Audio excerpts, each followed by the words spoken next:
ನಮಸ್ಕಾರ ಸ್ನೇಹಿತರೆ, ಇವತ್ತಿನ ವಿಡಿಯೋಗೆ ತಮ್ಮೆಲ್ಲರಿಗೂ ಸ್ವಾಗತ. ಸ್ನೇಹಿತರೆ, ಕೆಲವರು ಜೀವನ ಪೂರ್ತಿ ದುಡಿದರೂ ಏಕೆ ಪ್ರತಿಯೊಮ್ಮೆ ಅದೃಷ್ಟವೇ ಅವರ ದಾರಿಯನ್ನು ತಡೆಹಿಡಿಯುತ್ತದೆ ಎಂದು ಎಂದಾದರೂ ಯೋಚಿಸಿದ್ದೀರಾ?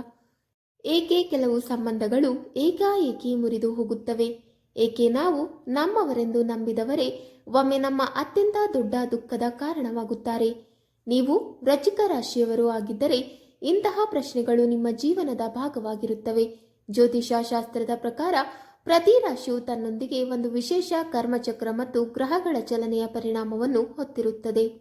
ವೃಶ್ಚಿಕ ರಾಶಿ ಅತಿ ರಹಸ್ಯಮಯ, ಆಳವಾದ ಮತ್ತು ಶಕ್ತಿಶಾಲಿಯಾದ ರಾಶಿಗಳಲ್ಲೊಂದು. ಇದರ ಅಧಿಪತಿ ಗ್ರಹ ಮಂಗಳ. ಈ ರಾಶಿಯು ಒಂದು ಕಡೆ ಆತ್ಮಬಲ, ಧೈರ್ಯ ಮತ್ತು ತಪಸ್ಸಿನ ಸಂಕೇತವಾಗಿದ್ದರೂ ಮತ್ತೊಂದು ಕಡೆ ಇದರ ಜೀವನಯಾನ ಸುಲಭವಾಗಿರುವುದಿಲ್ಲ. ಜೀವನದ ಪ್ರತಿಯೊಂದು ಹಂತದಲ್ಲೂ ವೃಶ್ಚಿಕ ರಾಶಿಯವರು ಹೋರಾಟದ ಅಗ್ನಿಯಲ್ಲಿ ತಪ್ಪಿಸಿ ಮತ್ತಷ್ಟು ಕಂಗೊಳಿಸುತ್ತಾರೆ. ನೀವು ಅಥವಾ ನಿಮ್ಮ ಕುಟುಂಬದಲ್ಲಿ ಯಾರಾದರೂ ವೃಶ್ಚಿಕ ರಾಶಿಗೆ ಸೇರಿದವರಿದ್ದರೆ ಈ ವಿಡಿಯೋ ನಿಮ್ಮ ಜೀವನದ ಅತ್ಯಂತ ಪ್ರಮುಖ ಗುಟ್ಟನ್ನು ತೆರೆದಿಡುವ ಕೀಲಿಯಂತೆ ಕಾರ್ಯನಿರ್ವಹಿಸುತ್ತದೆ. ಸ್ನೇಹಿತರೆ, ಈ ವಿಡಿಯೋವನ್ನು ಕೊನೆವರೆಗೂ ನೋಡಿ, ಏಕೆಂದರೆ ಇಲ್ಲಿ ನಾವು ಹೇಳುವ ಪ್ರತಿಯೊಂದು ಬಹಿರಂಗಪಡಿಸುವ ಸಂಗತಿಗಳು ನಿಮ್ಮ ಮನಸ್ಸನ್ನು ಒಳಗಿನಿಂದ ಕಂಪಿಸುವಂತಿರುತ್ತವೆ. ವೃಶ್ಚಿಕ ರಾಶಿಯವರ ಜೀವನದಲ್ಲಿ ಕೆಲ ಕಹಿ ಸತ್ಯಗಳು ಅಳವಡಿಸಿಕೊಂಡಿರುತ್ತವೆ. ಇವುಗಳೆಂದಲೇ ಅವರು ಬಹಳದನ್ನು ಕಲಿಯುತ್ತಾರೆ.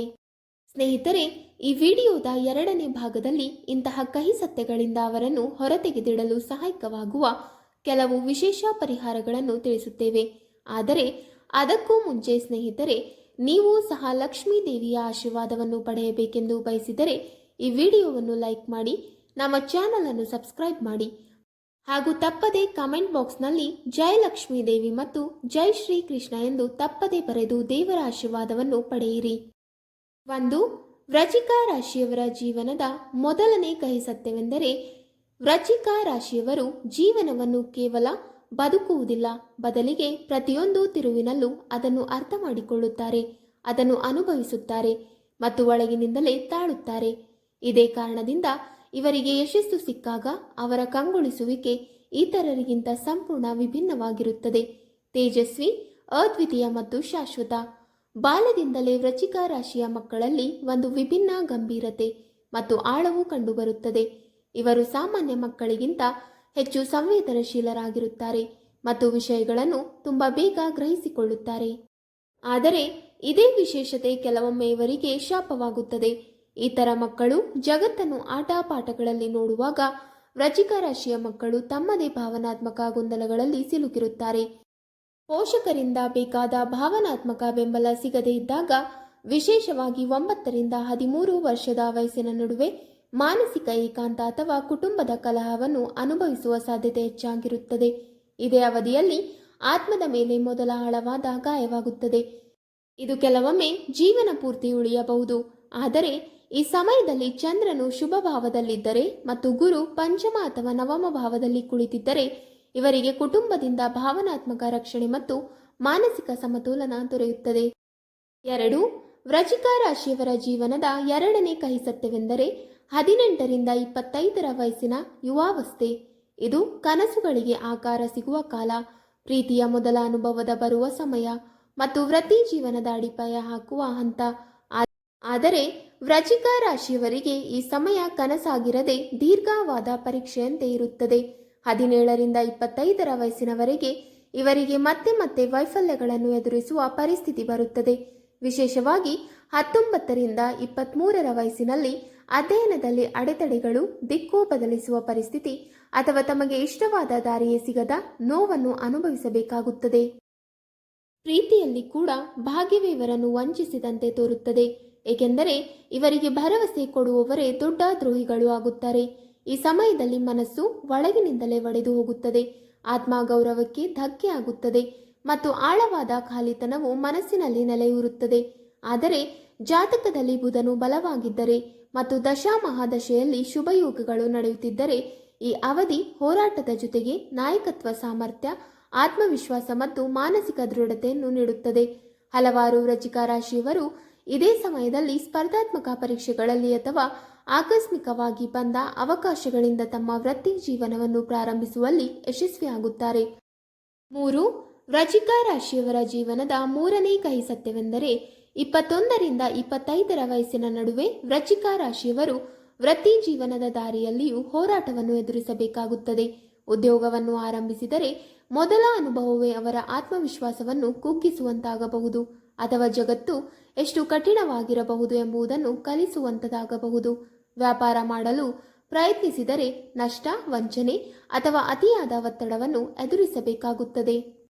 ಇದೇ ವಯಸ್ಸಿನಲ್ಲಿ ವ್ಯಕ್ತಿಗೆ ಮೊದಲ ಬಾರಿಗೆ ಅರಿವಾಗುವುದು ಏನೆಂದರೆ ಜೀವನ ಕೇವಲ ಕಠಿಣ ಪರಿಶ್ರಮದಿಂದ ಮಾತ್ರ ನಡೆಯುವುದಿಲ್ಲ, ಅದರಲ್ಲಿ ಅದೃಷ್ಟ ಮತ್ತು ಸರಿಯಾದ ಸಮಯವು ದೊಡ್ಡ ಪಾತ್ರ ವಹಿಸುತ್ತದೆ. ಆದರೆ ವೃಶ್ಚಿಕ ರಾಶಿಯವರಿಗೆ ಆ ಸರಿಯಾದ ಸಮಯ ಸ್ವಲ್ಪ ತಡವಾಗಿ ಬರುತ್ತದೆ. ಅದರಲ್ಲೂ ಈ ಅವಧಿಯಲ್ಲಿ ಗುರು ಗ್ರಹ ಕೇಂದ್ರ ಅಥವಾ ತ್ರಿಕೋಣ ಸ್ಥಾನದಲ್ಲಿದ್ದರೆ ಇವರಿಗೆ ಹಿರಿಯರ ಮಾರ್ಗದರ್ಶನ, ಗುರುಗಳ ಆಶೀರ್ವಾದ ಮತ್ತು ಆಂತರಿಕ ದಾರಿ ದೊರೆತು ನಿಧಾನವಾಗಿ ಇವರನ್ನು ಯಶಸ್ಸಿನತ್ತ ಕೊಂಡೊಯ್ಯುತ್ತದೆ. 4. ವೃಶ್ಚಿಕ ರಾಶಿಯವರ ಜೀವನದ 4ನೇ ಕಹಿ ಸತ್ಯವೆಂದರೆ 27ರಿಂದ 35 ವರ್ಷದ ನಡುವೆ ವೃಶ್ಚಿಕ ರಾಶಿಯವರು ಹೋಲಿಕೆಯ ಮಟ್ಟಿಗೆ ಸ್ಥಿರತೆಯತ್ತ ಸಾಗುತ್ತಾರೆ. ಆದರೆ ಈ ಅವಧಿಯಲ್ಲಿ ಜೀವನವು ಇವರ ಪ್ರೀತಿ, ದಾಂಪತ್ಯ ಮತ್ತು ಕುಟುಂಬ ಸಂಬಂಧಗಳ ಆಳವನ್ನು ಪರೀಕ್ಷಿಸುತ್ತದೆ. ವಿಶೇಷವಾಗಿ 27 ಮತ್ತು 31ರ ವಯಸ್ಸಿನಲ್ಲಿ ದಾಂಪತ್ಯ ಜೀವನದಲ್ಲಿ ಉದ್ವಿಗ್ನತೆ, ದೂರವಾಗುವಿಕೆ ಅಥವಾ ತಪ್ಪು ಅರ್ಥೈಸಿಕೊಳ್ಳುವಿಕೆಗಳಿಂದ ಸಂಬಂಧಗಳು ಒಡೆಯುವ ಪರಿಸ್ಥಿತಿ ಎದುರಾಗಬಹುದು. ಹಲವಾರು ಬಾರಿ ಈ ರಾಶಿಯವರು ಅತಿಯಾದ ಸಂಶಯ, ನಿಯಂತ್ರಣ ಪ್ರವೃತ್ತಿ ಅಥವಾ ಕೋಪದ ಕಾರಣದಿಂದ ತಮ್ಮ ಸಂಬಂಧಗಳನ್ನು ತಾವೇ ಹಾಳು ಮಾಡಿಕೊಳ್ಳುತ್ತಾರೆ. ವಿವಾಹದಲ್ಲಿ ವಿಳಂಬವಾದರೆ ಸಮಾಜ ಮತ್ತು ಕುಟುಂಬದ ನಿರೀಕ್ಷೆಗಳು ಹಾಗೂ ಮಾನಸಿಕ ಒತ್ತಡ ಇವರನ್ನು ಒಳಗಿನಿಂದಲೇ ಮುರಿಯುವಂತಾಗುತ್ತದೆ. ಪ್ರೇಮ ಸಂಬಂಧಗಳಲ್ಲಿ ಕೂಡ ಮತ್ತೆ ಮತ್ತೆ ಅಸುರಕ್ಷತೆ, ಅಸ್ಥಿರತೆ ಮತ್ತು ವಿಯೋಗವನ್ನು ಅನುಭವಿಸಬೇಕಾಗುತ್ತದೆ. ಆದರೆ ಯಾರ ಜಾತಕದಲ್ಲಿ ಶುಕ್ರ ಮತ್ತು ಚಂದ್ರ ಬಲವಾಗಿದ್ದರೂ ಅಥವಾ ಸಪ್ತಮ ಭಾವದಲ್ಲಿ ಶುಭ ಗ್ರಹ ಇದ್ದರೂ ಇವರಿಗೆ ಈ ಅವಧಿ ಪ್ರೀತಿ ಮತ್ತು ದಾಂಪತ್ಯದಲ್ಲಿ ಕಂಗೊಳಿಸುವಿಕೆಯನ್ನು ತರುತ್ತದೆ. ಇಂತಹವರು ತಮ್ಮ ಜೀವನ ಸಂಗಾತಿಯೊಂದಿಗೆ ಆತ್ಮೀಯ ಸಂಬಂಧ ಕಟ್ಟಿಕೊಳ್ಳುವಲ್ಲಿ ಯಶಸ್ವಿಯಾಗುತ್ತಾರೆ ಮತ್ತು ಆಳವಾದ ಭಾವನಾತ್ಮಕ ಬಾಂಧವ್ಯವನ್ನು ಅನುಭವಿಸುತ್ತಾರೆ. 5. ವೃಶ್ಚಿಕ ರಾಶಿಯವರ ಜೀವನದ 5ನೇ ಕಹಿ ಸತ್ಯವೆಂದರೆ ಸುಮಾರು 32ನೇ ವಯಸ್ಸಿನ ಹೊತ್ತಿಗೆ ವೃಶ್ಚಿಕ ರಾಶಿಯವರಲ್ಲಿ ಸಂತಾನ ಸಂಬಂಧಿತ ಸಮಸ್ಯೆಗಳು ಕಾಣಿಸಿಕೊಳ್ಳಲು ಆರಂಭವಾಗುತ್ತವೆ. ಕೆಲವೊಮ್ಮೆ ಸಂತಾನ ಪ್ರಾಪ್ತಿಯಲ್ಲಿ ವಿಳಂಬ, ಕೆಲವೊಮ್ಮೆ ಮಕ್ಕಳ ಆರೋಗ್ಯ ಅಥವಾ ವರ್ತನೆಗೆ ಸಂಬಂಧಿಸಿದ ತೊಂದರೆಗಳು, ಮತ್ತೆ ಕೆಲವೊಮ್ಮೆ ಮಕ್ಕಳೊಂದಿಗೆ ಭಾವನಾತ್ಮಕ ಅಂತರ, ಇವೆಲ್ಲವನ್ನು ಈ ರಾಶಿಯವರು ಅನುಭವಿಸುತ್ತಾರೆ. ಈ ಸಮಯದಲ್ಲಿ ಕುಟುಂಬ ಇದ್ದರೂ ಮನಸ್ಸಿಗೆ ಬೇಕಾದ ಭಾವನಾತ್ಮಕ ತೃಪ್ತಿ ಸಿಗುವುದಿಲ್ಲ. ಆದರೂ ಇದೇ ಅವಧಿಯಲ್ಲಿ ಇವರಲ್ಲಿ ಹೊಸ ಆತ್ಮಬಲ ಮೂಡುತ್ತದೆ. ಜೀವನವೇ ಇವರನ್ನು ಎಷ್ಟು ತಪ್ಪಿಸಿದರೂ ಈಗ ಇವರು ಯಾವುದೇ ಪರಿಸ್ಥಿತಿಯನ್ನು ಹೆದರುವವರಾಗಿರುವುದಿಲ್ಲ. ಇವರ ಅನುಭವ, ವಿವೇಕ ಮತ್ತು ಆತ್ಮವಿಶ್ಲೇಷಣೆಯ ಶಕ್ತಿ ಇವರಿಗೆ ಇತರರಿಗಿಂತ ವಿಭಿನ್ನವಾದ ಗುರುತನ್ನು ನೀಡುತ್ತದೆ. ಆದರೆ ಪಂಚಮ ಭಾವದಲ್ಲಿ ಗುರು, ಸೂರ್ಯ ಅಥವಾ ಬೃಹಸ್ಪತಿ ಗ್ರಹದ ಪ್ರಭಾವವಿದ್ದರೆ ಸಂತಾನ ಸುಖದಲ್ಲಿ ಸುಧಾರಣೆಯಾಗುತ್ತದೆ ಹಾಗೂ ಮಕ್ಕಳ ಕಾರಣದಿಂದ ಸಮಾಜದಲ್ಲಿ ಮಾನ ಗೌರವವು ದೊರಕುತ್ತದೆ. 6. ವೃಶ್ಚಿಕ ರಾಶಿಯವರ ಜೀವನದ 6ನೇ ಕಹಿ ಸತ್ಯವೆಂದರೆ 36ರಿಂದ 42 ವರ್ಷದ ನಡುವೆ ವೃಶ್ಚಿಕ ರಾಶಿಯವರಿಗೆ ಆರ್ಥಿಕ ದೃಷ್ಟಿಯಿಂದ ದೊಡ್ಡ ಆಘಾತಗಳು ಎದುರಾಗಬಹುದು. ಹಳೆಯ ಸ್ನೇಹಿತರಿಂದ ವಂಚನೆ, ಪಾಲುದಾರಿಕೆಯಲ್ಲಿ ನಷ್ಟ ಅಥವಾ ಆಕಸ್ಮಿಕವಾಗಿ ಉದ್ಯೋಗ ಕಳೆದುಕೊಳ್ಳುವಂತಹ ಸಂಕಷ್ಟಗಳು ಈ ಅವಧಿಯಲ್ಲಿ ಸಾಮಾನ್ಯ. ಜಾತಕದಲ್ಲಿ ಶನಿ ಅಥವಾ ರಾಹುವಿನ ದಶೆ ನಡೆಯುತ್ತಿದ್ದರೆ ಈ ಸಮಯ ಇನ್ನಷ್ಟು ಸವಾಲಿನದಾಯಕವಾಗುತ್ತದೆ. ಹಲವಾರು ಬಾರಿ ಈ ರಾಶಿಯವರು ನ್ಯಾಯಾಲಯದ ಪ್ರಕರಣಗಳು, ಸಾಲ ಕರ್ಜುಗಳು ಅಥವಾ ಕುಟುಂಬ ಕಲಹಗಳಲ್ಲಿ ಸಿಲುಕುವ ಸಾಧ್ಯತೆ ಹೆಚ್ಚಾಗಿರುತ್ತದೆ. ತಾಯಂದಿರು ಜೀವಂತವಾಗಿದ್ದರೆ 40ನೇ ವಯಸ್ಸಿನ ನಂತರ ಅವರ ಆರೋಗ್ಯದ ಬಗ್ಗೆ ಗಂಭೀರ ಚಿಂತನೆಗಳು ಅಥವಾ ಹೊಣೆಗಾರಿಕೆಗಳು ಇವರನ್ನು ತೀವ್ರವಾಗಿ ಕಾಡಬಹುದು. ಕೆಲವೊಮ್ಮೆ ಇವು ಮಾನಸಿಕವಾಗಿ ಅಷ್ಟು ಕಂಗೆಡಿಸುತ್ತವೆ. ವ್ಯಕ್ತಿ ಭಾವನಾತ್ಮಕವಾಗಿ ನಿಶಬ್ದನಾಗಿ ಬಿಡುತ್ತಾನೆ. ಆದರೆ ಈ ಸಮಯದಲ್ಲಿ ಗುರುಗ್ರಹದ ದಶೆ ನಡೆಯುತ್ತಿದ್ದರೆ ಅಥವಾ ಭಾಗ್ಯ ಭಾವದಲ್ಲಿ ಶುಭ ಗ್ರಹವಿದ್ದರೆ ಹೋರಾಟದ ಮಧ್ಯೆಯೇ ಹೊಸ ಅವಕಾಶಗಳು ದೊರೆಯುತ್ತವೆ. ಉದಾಹರಣೆಗೆ ವಿದೇಶಯಾನ, ಹೊಸ ಸಂಪರ್ಕಗಳು, ಉನ್ನತ ಹುದ್ದೆ ಅಥವಾ ಹಳೆಯ ಯೋಜನೆಯೊಂದು ಯಶಸ್ವಿಯಾಗಿ ಪೂರ್ಣಗೊಳ್ಳುವುದು. 7. ವೃಶ್ಚಿಕ ರಾಶಿಯವರ ಜೀವನದ 7ನೇ ಕಹಿ ಸತ್ಯವೆಂದರೆ 44ರಿಂದ 50 ವರ್ಷದ ನಂತರ ವೃಶ್ಚಿಕ ರಾಶಿಯವರ ಜೀವನದಲ್ಲಿ ಸ್ವಲ್ಪ ಮಟ್ಟಿಗೆ ಸ್ಥಿರತೆ ಬರಲು ಆರಂಭವಾಗುತ್ತದೆ. ಹಲವು ವರ್ಷಗಳ ಪರಿಶ್ರಮ ಈ ಸಮಯದಲ್ಲಿ ಫಲ ನೀಡುತ್ತದೆ. ವೃತ್ತಿ ಜೀವನದಲ್ಲಿ ಗೌರವ ದೊರೆಯುತ್ತದೆ ಮತ್ತು ಇವರು ಸಮಾಜದಲ್ಲಿ ಒಂದು ದೃಢವಾದ ಚಿತ್ರಣವನ್ನು ಕಟ್ಟಿಕೊಳ್ಳುತ್ತಾರೆ. ಜನರು ಇವರ ಅನುಭವಗಳನ್ನು ಮೆಚ್ಚಲು ಆರಂಭಿಸುತ್ತಾರೆ. ಆತ್ಮ ಪರಿಶೀಲನೆಯ ಮಾರ್ಗದಲ್ಲಿ ನಡೆಯುವವರು ಈ ಅವಧಿಯಲ್ಲಿ ಆಧ್ಯಾತ್ಮಿಕ ಪ್ರಗತಿಯನ್ನು ಸಾಧಿಸುತ್ತಾರೆ. ಜಾತಕದಲ್ಲಿ ಗುರು, ಕೇತು ಮತ್ತು ಸೂರ್ಯ ಶುಭ ಸ್ಥಿತಿಯಲ್ಲಿ ಇದ್ದರೆ ಈ ಅವಧಿ ಇವರನ್ನು ಸಮಾಜದಲ್ಲಿ ಗುರು, ಸಲಹೆಗಾರ ಅಥವಾ ಆಧ್ಯಾತ್ಮಿಕ ಮಾರ್ಗದರ್ಶಕನಂತಹ ಪಾತ್ರಗಳಲ್ಲಿ ತರುವ ಸಾಧ್ಯತೆ ಹೆಚ್ಚಾಗುತ್ತದೆ. ಇವರ ವ್ಯಕ್ತಿತ್ವವು ಈಗ ಆಳ, ತಪಸ್ಸು ಮತ್ತು ವಿನಮ್ರತೆಯಿಂದ ತುಂಬಿರುತ್ತದೆ. 8. ವೃಶ್ಚಿಕ ರಾಶಿಯವರ ಜೀವನದ 8ನೇ ಕಹಿ ಸತ್ಯವೆಂದರೆ 51ರ ವಯಸ್ಸಿನ ನಂತರ ವೃಶ್ಚಿಕ ರಾಶಿಯವರ ಜೀವನವು ಹೊಸ ದಿಕ್ಕನ್ನು ತಾಳುತ್ತದೆ. ಇದು ವ್ಯಕ್ತಿ ತನ್ನ ಸಂಪೂರ್ಣ ಜೀವನ ಅನುಭವವನ್ನು ಹಿಂದಿರುಗಿ ನೋಡಿ ಏನೂ ಕಳೆದುಕೊಂಡನು, ಏನೂ ಗಳಿಸುವುದನೆಂಬುದರ ಮೌಲ್ಯಮಾಪನ ಮಾಡುವ ಕಾಲ. 52 ಮತ್ತು 58ರ ವಯಸ್ಸಿನಲ್ಲಿ ಮಕ್ಕಳೊಂದಿಗೆ ಭಾವನಾತ್ಮಕ ಅಂತರ, ಏಕಾಂತ ಅಥವಾ ಯಾರೂ ತನ್ನನ್ನು ಗೌರವಿಸಿಲ್ಲ ಎಂಬ ಭಾವನೆ ಇವರನ್ನು ಒಳಗಿನಿಂದ ಅಲುಗಾಡಿಸಬಹುದು. ಅನೇಕ ಬಾರಿ ಜೀವನ ಸಂಗಾತಿಯೊಂದಿಗೆ ಸಂಬಂಧಗಳಲ್ಲಿ ಶೀತಳತೆ ಬಂದು ವ್ಯಕ್ತಿ ತನ್ನದೇ ಮನೆಯಲ್ಲಿ ಅತಿಥಿಯಂತೆ ಭಾಸವಾಗಬಹುದು. ಆದರೆ ಕೆಲ ವೃಶ್ಚಿಕ ರಾಶಿಯವರು ಈ ಏಕಾಂತವನ್ನು ಆತ್ಮಪರಿಶೀಲನೆ ಮತ್ತು ಸಾಧನೆಯ ಸಾಧನವಾಗಿ ಪರಿವರ್ತಿಸುತ್ತಾರೆ. ಅವರು ಧ್ಯಾನ, ಸೇವೆ, ಆಧ್ಯಾತ್ಮಿಕತೆ ಮತ್ತು ಗಹನ ಅಧ್ಯಯನದತ್ತ ತಿರುಗಿ ತಮ್ಮ ಆತ್ಮವನ್ನು ಬಲಪಡಿಸುತ್ತಾರೆ. ಈ ಸಮಯದಲ್ಲಿ ಕೇತು ಮತ್ತು ಗುರು ಸಹಕಾರ ನೀಡಿದರೆ ಈ ಅವಧಿ ಗಹನ ಆತ್ಮಿಕ ಅನುಭವಗಳಾಗುತ್ತದೆ. ಅಲ್ಲಿ ವ್ಯಕ್ತಿ ತನ್ನ ಆತ್ಮದೊಂದಿಗೆ ನೇರವಾಗಿ ಸಂಪರ್ಕ ಸಾಧಿಸುತ್ತಾನೆ. 9. ವೃಶ್ಚಿಕ ರಾಶಿಯವರ ಜೀವನದ 9ನೇ ಕಹಿ ಸತ್ಯವೆಂದರೆ ಶನಿ ಗ್ರಹವು ವೃಶ್ಚಿಕ ರಾಶಿಯವರ ಜೀವನದ ಉತ್ತರಾರ್ಧದಲ್ಲಿ ವಿಶೇಷ ಪಾತ್ರ ವಹಿಸುತ್ತದೆ. 60ರ ನಂತರ ಶನಿಯ ದಯ್ಯ ಅಥವಾ ಸಾಡೆ ಸಾತಿಯ ಪ್ರಭಾವ ಬರುವಾಗ ದೇಹದ ಚಟುವಟಿಕೆ ನಿಧಾನವಾಗುತ್ತದೆ. ಎಲುಬುಗಳಲ್ಲಿ ಕ್ಯಾಲ್ಸಿಯಂ ಕೊರತೆ, ಬೆನ್ನು ನೋವು, ಸಂಧಿವಾತ ಹಾಗೂ ದೀರ್ಘಕಾಲದ ದೌರ್ಬಲ್ಯದಂತಹ ಸಮಸ್ಯೆಗಳು ತಲೆದೋರುತ್ತವೆ. ಇದಲ್ಲದೆ ಏಕಾಂತ, ಮನೋವ್ಯಾಕುಲತೆ ಮತ್ತು ಸಾಮಾಜಿಕ ದುರಾವ್ಯವಸ್ಥೆಯಂತಹ ಮಾನಸಿಕ ಸವಾಲುಗಳು ಈ ಸಮಯದಲ್ಲಿ ಹೆಚ್ಚು ಕಾಣಿಸಿಕೊಳ್ಳುತ್ತವೆ. ವಿಶೇಷವಾಗಿ ಶನಿ ಚಂದ್ರನೊಂದಿಗೆ ಅಶುಭ ಸ್ಥಿತಿಯಲ್ಲಿ ಇದ್ದರೆ. 10. ವೃಶ್ಚಿಕ ರಾಶಿಯವರ ಜೀವನದ 10ನೇ ಕಹಿ ಸತ್ಯವೆಂದರೆ ಜಾತಕದಲ್ಲಿನ ಗ್ರಹಸ್ಥಿತಿಗಳು ಇಡೀ ಜೀವನ ಚಕ್ರದಲ್ಲಿ ಮಹತ್ವದ ಪಾತ್ರ ವಹಿಸುತ್ತವೆ. ಮಂಗಳನು ನೀಚ ಸ್ಥಿತಿಯಲ್ಲಿ ಇದ್ದರೆ, ರಾಹು ಅಥವಾ ಕೇತು ವಿರೋಧಿ ಭಾವದಲ್ಲಿ ಇದ್ದರೆ ಅಥವಾ ಶನಿ ಸಾಡೆ ಸಾತಿಯ ಪ್ರಭಾವ ನೀಡುತ್ತಿದ್ದರೆ ಜೀವನದ ಕಹಿತನ ಇನ್ನಷ್ಟು ಹೆಚ್ಚಾಗುತ್ತದೆ. ವಿಶೇಷವಾಗಿ ಚಂದ್ರನು ಪೀಡಿತನಾಗಿದ್ದರೆ ವೃಶ್ಚಿಕ ರಾಶಿಯವರನ್ನು ಮಾನಸಿಕ ಅಶಾಂತಿ, ಅವಸಾದ ಮತ್ತು ಅನಿಶ್ಚಿತತೆ ದೀರ್ಘಕಾಲದವರೆಗೆ ಬಿಡುವುದಿಲ್ಲ.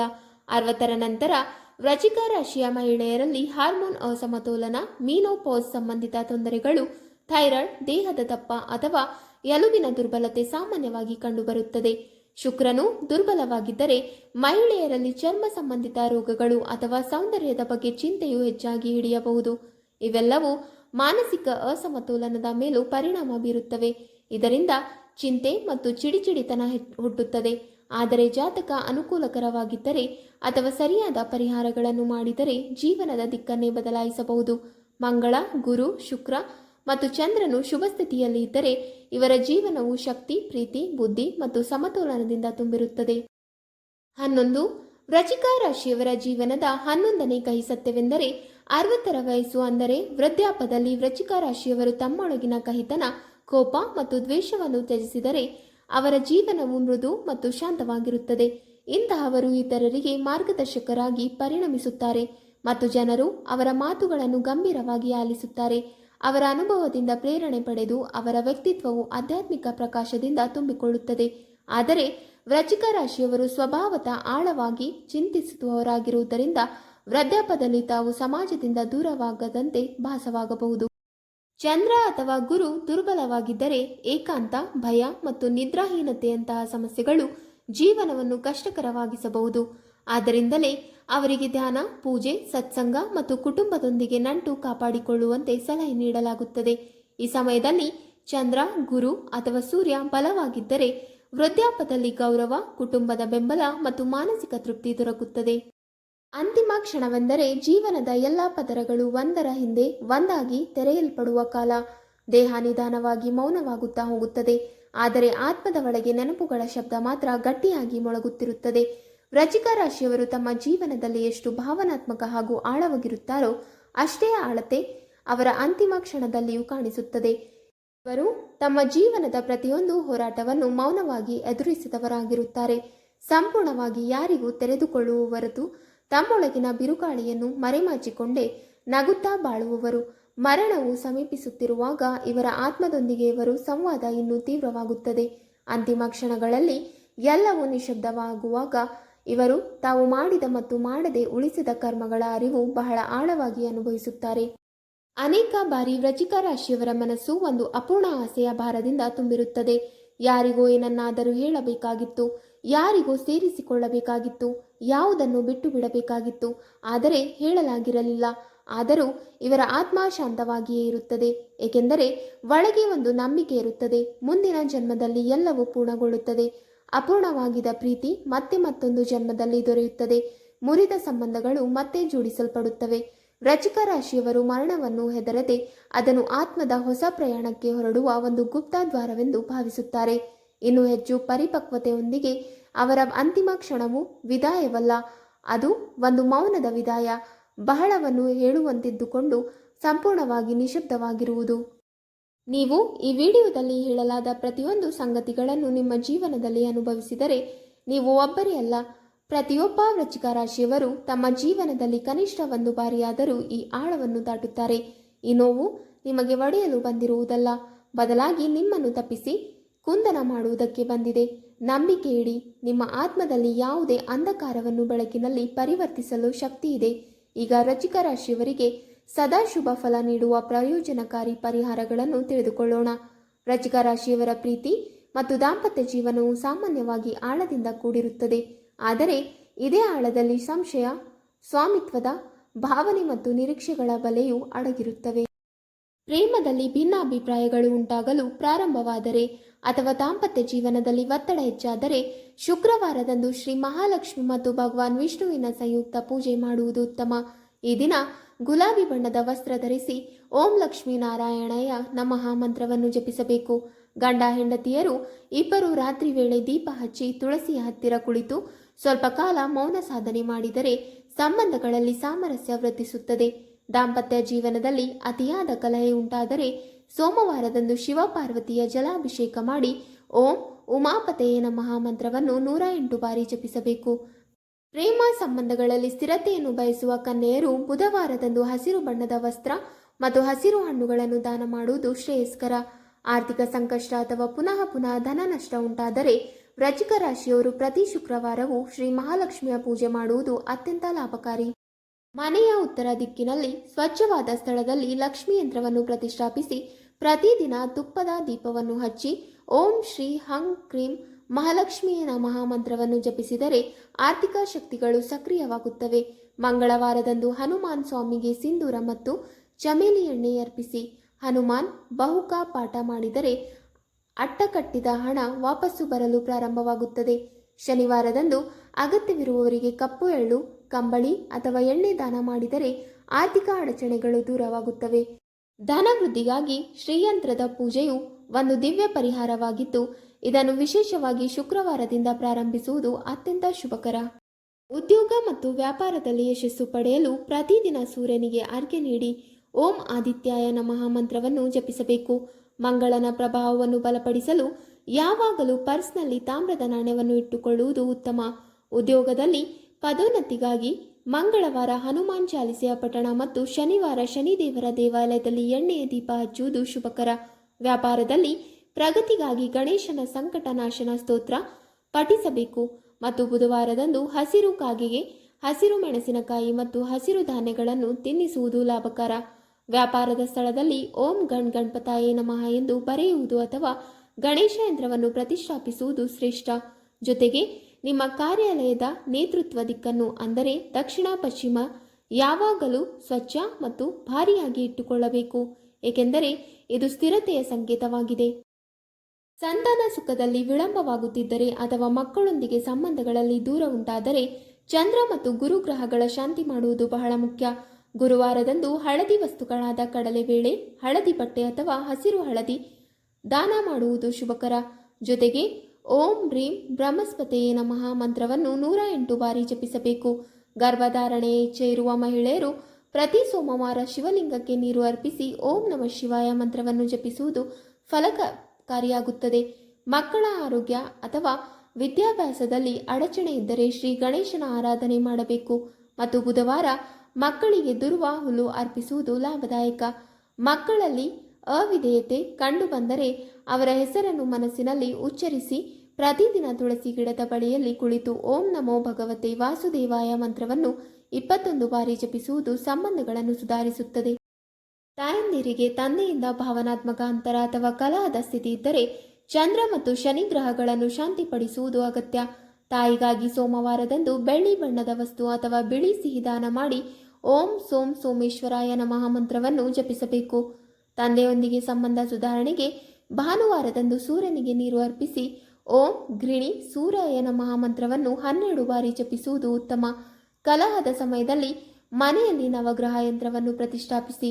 ಶನಿವಾರದಂದು ಗೂಗಲ್, ಲೋಪಾನ್ ಅಥವಾ ರಾಳದಿಂದ ಮನೆಯಲ್ಲಿ ಧೂಪ ಮಾಡಬೇಕು. ಕುಟುಂಬದ ಎಲ್ಲ ಸದಸ್ಯರು ಒಂದು ದಿನ ಸೇರಿ ಶ್ರೀ ಸತ್ಯನಾರಾಯಣನ ಕಥೆಯನ್ನು ಓದಿದರೆ ಸಂಬಂಧಗಳಲ್ಲಿ ಸಿಹಿತನ ಮತ್ತು ಏಕತೆಯು ಬರುತ್ತದೆ. ಸಹೋದರ ಸಹೋದರಿಯರೊಂದಿಗೆ ಅಥವಾ ಇತರ ಸಂಬಂಧಿಗಳೊಂದಿಗೆ ವಿವಾದ ಇದ್ದರೆ ಪೂರ್ಣಿಮಾ ಅಥವಾ ಅಮಾವಾಸ್ಯದಂದು ನೀರಿನಲ್ಲಿ ಸ್ವಲ್ಪ ಕೇಸರಿ ಹಾಕಿ ಸ್ನಾನ ಮಾಡಿ ಶಾಂತ ಮನಸ್ಸಿನಿಂದ ಶ್ರೀ ವಿಷ್ಣು ಸಹಸ್ರನಾಮ ಪಾಠ ಮಾಡುವುದರಿಂದ ಸಮಸ್ಯೆ ನಿವಾರಣೆಯಾಗುತ್ತದೆ. ಮಂಗಳ ಗ್ರಹದ ಪ್ರಭಾವವನ್ನು ಶಾಂತಗೊಳಿಸಲು ಪ್ರತಿ ಮಂಗಳವಾರ ಹನುಮಾನ್ಜಿ ಅಥವಾ ಭೈರವ ಬಾಬಾವರ ಆರಾಧನೆ ಮಾಡಬೇಕು ಮತ್ತು ಓಂ ಕ್ರಂ ಕ್ರೀಂ ಕ್ರೋಂ ಸಬಬ್ಮಯ ನಮಃ ಮಂತ್ರವನ್ನು 108 ಬಾರಿ ಜಪಿಸಿದರೆ ಮಂಗಳ ಗ್ರಹದ ದೋಷ ಕಡಿಮೆ ಆಗುತ್ತದೆ. ಸೂರ್ಯೋದಯ ಸಮಯದಲ್ಲಿ ತಾಮ್ರದ ಪಾತ್ರೆಯಲ್ಲಿ ನೀರು ತುಂಬಿ ಅದರಲ್ಲಿ ಕೆಂಪು ಚಂದನ ಮತ್ತು ಕೆಂಪು ಹೂಗಳನ್ನು ಸೇರಿಸಿ ಸೂರ್ಯದೇವರಿಗೆ ಅರ್ಘ್ಯ ನೀಡುವುದು ಅತ್ಯಂತ ಶುಭಕರವಾಗಿದೆ. ಇದರಿಂದ ಮಾನಸಿಕ ಒತ್ತಡ ಕಡಿಮೆ ಆಗುತ್ತದೆ ಮತ್ತು ಆತ್ಮಬಲ ಹೆಚ್ಚುತ್ತದೆ. ವೃಶ್ಚಿಕ ರಾಶಿಯವರ ಜಾತಕದಲ್ಲಿ ರಾಹು, ಕೇತು ಅಥವಾ ಕಾಲಸರ್ಪ ಯೋಗದಂತಹ ಸ್ಥಿತಿಗಳು ಕಾಣಿಸಿಕೊಳ್ಳುತ್ತವೆ. ಇದು ಜೀವನದಲ್ಲಿ ಅನವಶ್ಯಕ ಅಡಚಣೆಗಳನ್ನು ತಂದಿರುತ್ತದೆ. ಇದರಿಂದ ಮುಕ್ತಿಗಾಗಿ ನಾಗಪಂಚಮಿಯ ದಿನ ನಾಗದೇವರಿಗೆ ಹಾಲು ಅರ್ಪಿಸುವುದು, ಶನಿವಾರದಂದು ಅರಳಿ ಮರದ ಕೆಳಗೆ ದೀಪ ಹಚ್ಚಿ ಓಂ ನಮಃ ಶಿವಾಯ ಮಂತ್ರವನ್ನು ಜಪಿಸುವುದು ಮತ್ತು ರುದ್ರಾಭಿಷೇಕ ಮಾಡುವುದು ಬಹಳ ಲಾಭಕಾರಿಯಾಗಿದೆ. ಇದರಿಂದ ಕೇವಲ ದೋಷಗಳ ಶಾಂತಿ ಮಾತ್ರವಲ್ಲ, ಮಾನಸಿಕ ಸೌಖ್ಯವು ಪಡೆಯಲು ಸಾಧ್ಯವಾಗುತ್ತದೆ. ಜ್ಯೋತಿಷ್ಯ ಶಾಸ್ತ್ರದ ಪ್ರಕಾರ ವೃಶ್ಚಿಕ ರಾಶಿಯವರಿಗೆ 3 ಮುಖಿ ರುದ್ರಾಕ್ಷಿಯ ಧಾರಣೆ ಬಹಳ ಪರಿಣಾಮಕಾರಿಯಾಗುತ್ತದೆ. ಏಕೆಂದರೆ ಇದು ಮಾನಸಿಕ ಸಮತೋಲನವನ್ನು ತರಲು ಮತ್ತು ಆತ್ಮಬಲವನ್ನು ಶಕ್ತಿಶಾಲಿಯಾಗಿ ಮಾಡಲು ಸಹಾಯ ಮಾಡುತ್ತದೆ. ಇದಲ್ಲದೆ ಕೆಂಪು ಮೂಂಗಾ ರತ್ನವು ಧರಿಸಲು ಸೂಕ್ತವಾಗಿದೆ. ಆದರೆ ಧರಿಸುವ ಮೊದಲು ಜಾತಕದ ಜೋಡಣೆ ಪರಿಶೀಲಿಸುವುದು ಅತ್ಯವಶ್ಯಕ. ಸೋಮವಾರದಂದು ರುದ್ರಾಕ್ಷವನ್ನು ಶಿವಮಂತ್ರಗಳಿಂದ ಅಭಿಮಂತ್ರಿಕ ಮಾಡಿ ಧರಿಸುವುದು ಅದರ ಪರಿಣಾಮವನ್ನು ಶುಭವಾಗಿರಿಸುತ್ತದೆ. ವೃಶ್ಚಿಕ ರಾಶಿಯವರ ಅತ್ಯಂತ ದೊಡ್ಡ ಸವಾಲು ಎಂದರೆ ಮನಸ್ಸಿನ ಅಶಾಂತಿ. ಆದ್ದರಿಂದ ಧ್ಯಾನ ಮತ್ತು ಸಾಧನೆ ಇವರ ಜೀವನದಲ್ಲಿ ವಿಶೇಷ ಸ್ಥಾನ ಪಡೆದಿವೆ. ಶಿವಧ್ಯಾನ, ಕುಂಡಲಿನ ಸಾಧನೆ ಮತ್ತು ಪ್ರತಿದಿನ ಓಂ ನಮಃ ಶಿವಾಯ ಅಥವಾ ಓಂ ರೀಂ ನಮಃ ಮಂತ್ರ ಜಪವು ಅವರ ಮನಸ್ಸನ್ನು ಸ್ಥಿರಗೊಳಿಸುತ್ತದೆ. ಮಹಾಮೃತ್ಯುಂಜಯ ಮಂತ್ರವನ್ನು ವಿಶೇಷವಾಗಿ ಜೀವನದಲ್ಲಿ ದೊಡ್ಡ ಸಂಕಷ್ಟ ಎದುರಾಗಿರುವಾಗ ಜಪಿಸುವುದು ಉತ್ತಮ. ಏಕೆಂದರೆ ಇದು ಕೇವಲ ರಕ್ಷಣೆ ನೀಡುವಷ್ಟರಲ್ಲ, ಆಂತರಿಕ ಶಕ್ತಿಯನ್ನು ಹೆಚ್ಚಿಸುತ್ತದೆ. ವೃಶ್ಚಿಕ ರಾಶಿಯವರಿಗಾಗಿ ದಾನ ಮತ್ತು ಸೇವೆ ಅತ್ಯಂತ ಫಲಕಾರಿ ಎಂದು ಪರಿಗಣಿಸಲಾಗಿದೆ. ಆದ್ದರಿಂದ ಮಂಗಳವಾರ ಕೆಂಪು ಬಣ್ಣದ ವಸ್ತುಗಳು, ಉದಾಹರಣೆಗೆ ಶಣಿಗಿಬೇಳೆ, ಮೂಂಗಾ ರತ್ನ, ಕೆಂಪು ಬಟ್ಟೆ ಅಥವಾ ತಾಮ್ರದ ಪಾತ್ರೆಗಳನ್ನು ದಾನ ಮಾಡುವುದು ಶ್ರೇಷ್ಠ. ಶನಿವಾರಕ್ಕೆ ಕಪ್ಪು ನಾಯಿಗೆ ಎಣ್ಣೆ ಲಗತ್ತಿಸಿದ ರೊಟ್ಟಿ ನೀಡುವುದು ಮತ್ತು ರಕ್ತದಾನ ಮಾಡುವುದರಿಂದ ಮಂಗಳ ದೋಷ ಶಾಂತಿಯಾಗಲು ಸಹಾಯವಾಗುತ್ತದೆ. ಅಲ್ಲದೆ ಜೀವನದಲ್ಲಿ ಪುನಃ ಪುನಃ ನಕಾರಾತ್ಮಕತೆ ಮತ್ತು ವಿಫಲತೆಗಳು ಎದುರಾದಾಗ ರಾತ್ರಿ ವೇಳೆ ಲವಂಗ ಮತ್ತು ಕರ್ಪೂರ ಬೆರೆಸಿ ಶಿವಚಾಲಿಸೆಯ ಪಠಣ ಮಾಡುವುದರಿಂದ ಅದ್ಭುತ ಫಲಗಳು ದೊರೆಯುತ್ತವೆ. ಮನೆಯಲ್ಲಿ ಧನಾತ್ಮಕ ಶಕ್ತಿಯನ್ನು ಕಾಪಾಡಲು ಶಿವ, ಪಾರ್ವತಿ, ಭೈರವ ಅಥವಾ ಹನುಮಾನ್ಜಿಯ ಅವರ ಚಿತ್ರವನ್ನು ಅಂಟಿಸಿ ಪ್ರತಿದಿನ ಬೆಳಿಗ್ಗೆ ಸ್ನಾನ ಮಾಡಿ ದೀಪ ಹಚ್ಚಿ ಓಂ ಅಗ್ನಿದೇವಾಯ ನಮಃ ಮಂತ್ರವನ್ನು ಜಪಿಸುವುದು ಉತ್ತಮ. ವಾರಕ್ಕೆ 1 ಬಾರಿ ಗೂಗಲ್ ಅಥವಾ ಲೋಬಾನ್ ಬೆರೆಸಿ ಮನೆಯಲ್ಲಿ ಧೂಪ ಮಾಡುವುದರಿಂದ ನಕಾರಾತ್ಮಕ ಶಕ್ತಿ ದೂರವಾಗಿ ಸುಖ ಶಾಂತಿ ಸಿಗುತ್ತದೆ. ಕೆಲವೊಮ್ಮೆ ಆಕಸ್ಮಿಕವಾಗಿ ದೊಡ್ಡ ಸಮಸ್ಯೆ ಎದುರಾದಾಗ ಒಬ್ಬ ತೆಂಗಿನಕಾಯಿಯನ್ನು 7 ಬಾರಿ ತಲೆಯಿಂದ ತೆಗೆದು ಹರಿದು ಹೋಗುವ ಜಲಕ್ಕೆ ಹಾಕಿ ಶಿವಲಿಂಗಕ್ಕೆ ಹಾಲು ಮತ್ತು ಜೇನುತುಪ್ಪ ಅರ್ಪಿಸಿ ಓಂ ತ್ರ್ಯಂಬಕಾಯ ಯಜಾಮಹೇ ಮಂತ್ರವನ್ನು 11 ಬಾರಿ ಜಪಿಸಿದರೆ ಅದ್ಭುತ ಫಲಗಳು ಸಿಗುತ್ತವೆ. ಏಕೆಂದರೆ ಈ ಪರಿಹಾರವು ಸಂಕಷ್ಟದ ಸಮಯದಲ್ಲಿ ಅತಿ ದೃಢ ಪರಿಣಾಮ ನೀಡುತ್ತದೆ. ವೃಶ್ಚಿಕ ರಾಶಿಯವರ ಜೀವನವು ಎಷ್ಟು ವೇಗವಂತ ಮತ್ತು ಭಾವನಾತ್ಮಕವಾಗಿ ಆಳವಾಗಿದೆ, ಅದಕ್ಕಿಂತ ಹೆಚ್ಚು ಸಂವೇದನೆ ಮತ್ತು ಸಮರ್ಪಣೆಯು ಅದರೊಳಗೆ ಅಡಗಿರುತ್ತದೆ. ಈ ಜ್ಯೋತಿಷ್ಯ ಪರಿಹಾರಗಳನ್ನು ನಂಬಿಕೆ, ನಿಯಮಿತತೆ ಮತ್ತು ಧನಾತ್ಮಕ ಮನೋಭಾವದಿಂದ ಅನುಸರಿಸಿದರೆ ಅವರ ಜೀವನದಲ್ಲಿ ಸ್ಥಿರತೆ ಮಾತ್ರವಲ್ಲ, ಪ್ರೀತಿ, ಸಂಪತ್ತು, ವೃತ್ತಿ, ಸಂತಾನ ಮತ್ತು ಕುಟುಂಬದ ಎಲ್ಲ ಕ್ಷೇತ್ರಗಳಲ್ಲಿ ಅದ್ಭುತ ಫಲಗಳನ್ನು ಪಡೆಯಲು ಸಾಧ್ಯವಾಗುತ್ತದೆ. ವೀಕ್ಷಕರೇ, ನಿಮಗೆ ಈ ಮಾಹಿತಿ ಇಷ್ಟವಾದಲ್ಲಿ ವಿಡಿಯೋಗೆ ಲೈಕ್ ಮಾಡಿ, ಶೇರ್ ಮಾಡಿ ಹಾಗೂ ಕಮೆಂಟ್ ಮಾಡಿ. ಇಂತಹ ಮುಂದಿನ ವಿಡಿಯೋಸ್ಗಳಿಗಾಗಿ ನಮ್ಮ ಚಾನಲನ್ನು ಸಬ್ಸ್ಕ್ರೈಬ್ ಮಾಡಿ. ಧನ್ಯವಾದಗಳು.